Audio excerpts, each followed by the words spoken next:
तो hello students, कैसे हैं आप लोग। आपका स्वागत है आपके अपने यूट्यूब चैनल पर। तो आज का वीडियो जैसे आप लोग देख रहे हैं, कोशिका से रिलेटेड प्रीवियस ईयर क्वेश्चन को कवर करने का कोशिश करेंगे हम इस वीडियो में। तो चलिए शुरू करते हैं आज का वीडियो। जीवित कोशिका की खोज सर्वप्रथम किस वैज्ञानिक ने की थी। आपके ऑप्शन है A Robert Hooke, B Leeuwenhoek, C Robert Brown, D Schleiden. बताइए सही उत्तर। इसका सही उत्तर है बी लेवेनहॉक। लेवेनहॉक ने जीवित कोशिका की खोज की थी, लेकिन इससे पहले सर्वप्रथम रॉबर्ट हुक ने 1665 में मृत कोशिका की खोज की थी। चलिए अगले क्वेश्चन पे आते हैं। Question number 2। दुनिया की सबसे छोटी कोशिका कौन सी है। आपके ऑप्शन है ए शुतुरमुर्ग का अंडा, बी तंत्रिका कोशिका, सी माइकोप्लाज्मा, या डी शुक्राणु। बताइए इसका उत्तर। इसका सही उत्तर है सी माइकोप्लाज्मा।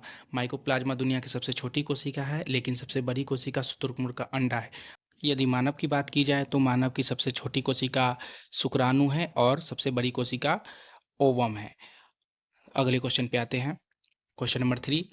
मानव शरीर की सबसे लंबी कोशिका। ए अंडाणु, बी शुक्राणु, सी तंत्रिका कोशिका, डी पेशी कोशिका। तो आपके आंसर बताइए।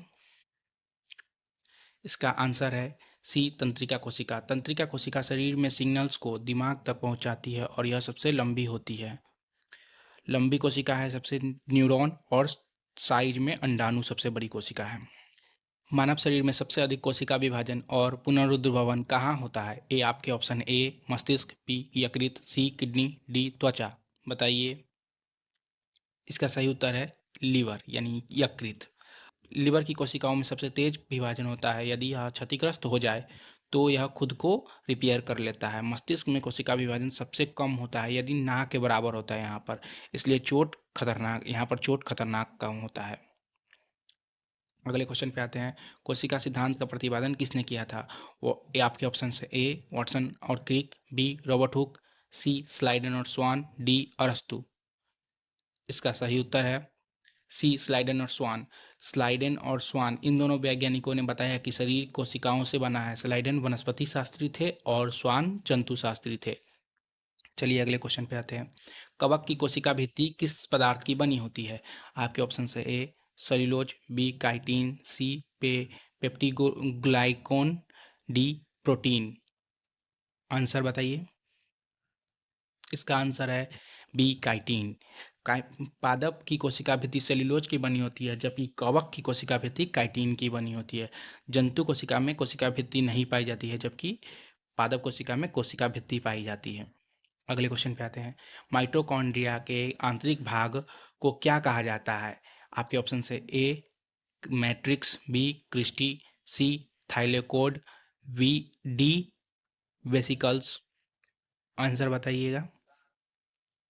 आपके आंसर है बी क्रिस्टी। माइटोकॉन्ड्रिया दोहरी झिल्ली वाला अंग है। इसकी भीतरी परत मुड़ी हुई होती है, जिसे क्रिस्टी कहते हैं, जहां श्वसन की क्रिया होती है। यहाँ पर 38 एटीपी ऊर्जा बनती है, इसलिए इसे पावर हाउस कहा जाता है। माइटोकॉन्ड्रिया को कोशिका का पावर हाउस भी कहा जाता है। अगले क्वेश्चन पे आते हैं। कोशिका का कौन सा अंग प्रोटीन की फैक्ट्री कहलाता है। आपके ऑप्शन है ए लाइसोसोम, बी राइबोसोम, सी गोल्जिकाय, या डी सेंट्रोसोम। इसका सही उत्तर है बी राइबोसोम।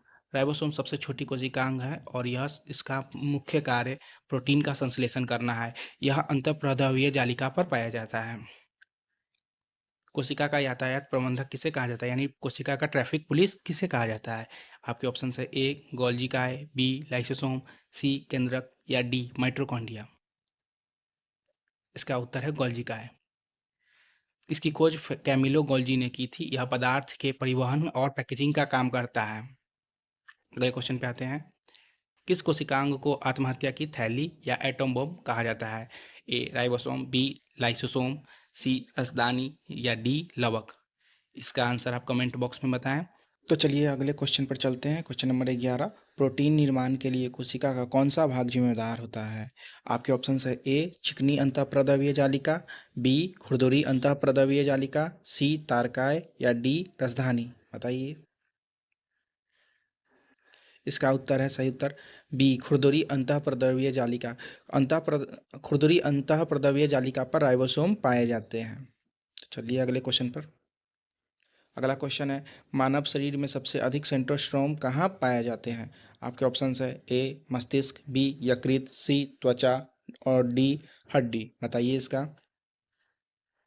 इसका सही उत्तर है बी यकृत। यकृत लीवर की कोशिकाओं में पुनः निर्माण करने की क्षमता सबसे अधिक होती है, इसलिए वहाँ सेंट्रोस्ट्रोम अधिक पाए जाते हैं। और बात करें अगर मस्तिष्क की, तो मस्तिष्क में सेंट्रोस्ट्रोम सबसे कम होता है, इसलिए वहाँ कोशिका विभाजन न के बराबर होता है। तो चलिए अगले क्वेश्चन पर। तो आगे हम अपने अगले क्वेश्चन पर। क्वेश्चन नंबर 13, आरएनए में कौन सा नाइट्रोजन बेस डीएनए से अलग होता है? आपके ऑप्शंस है ए एडेनिन, बी ग्वानिन, सी यूरेसिल या डी साइटोसिन। आपके ऑप्शन, तो इसका सही उत्तर है सी यूरासिल। डीएनए में थाइमीन होता है, जबकि आरएनए में थाइमीन की जगह यूरेसिल होता है। तो चलिए अगला क्वेश्चन पे आते हैं हम। पत्तियों का रंग हरा किस धातु की वजह से होता है? किस धातु की उपस्थिति के कारण होता है? आपके ऑप्शन है ए लोहा, बी मैग्नीशियम, सी कैल्शियम या डी तांबा। बताइए इसका उत्तर। इसका सही उत्तर है बी मैग्नीशियम। क्लोरोफिल के केंद्रक में मैग्नीशियम धातु पाई जाती है, जो प्रकाश संश्लेषण में मदद करती है। जैसे जैसे हमारे खून के हीमोग्लोबिन में लोहा लोहा पाया जाता है, वैसे पौधों के पत्तियों में क्लोरोफिल यानी मैग्नीशियम पाया जाता है।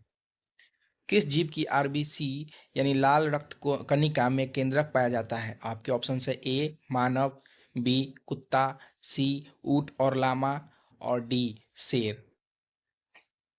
इसका सही उत्तर है सी ऊंट और लामा। यही अपवाद है, मतलब स्तनधारियों की आरबीसी में केंद्रक नहीं पाया जाता है, लेकिन ऊंट और लामा ऐसे अपवाद है जो स्तनधारी होते हुए उनके आरबीसी में केंद्रक पाया जाता है। तो चलिए अगले क्वेश्चन पे आते हैं। क्वेश्चन नंबर 16 क्या कहता है, समसूत्री विभाजन की किस अवस्था में गुणसूत्र मध्य में आ जाते हैं? आपके ऑप्शन से ए प्रोफेज, बी मेटाफेज, सी एनाफेज या डी टेलोफेज। बताइए इसका उत्तर। इसका सही उत्तर है बी मेटाफेज। इस अवस्था में स्पिंडल फाइबर गुणसूत्रों को पकड़कर बीच में ले आते हैं। तो अगले क्वेश्चन पे आते हैं हम।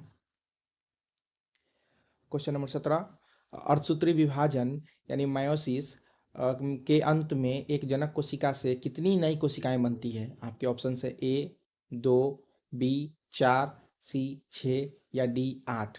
बताइए इसका उत्तर।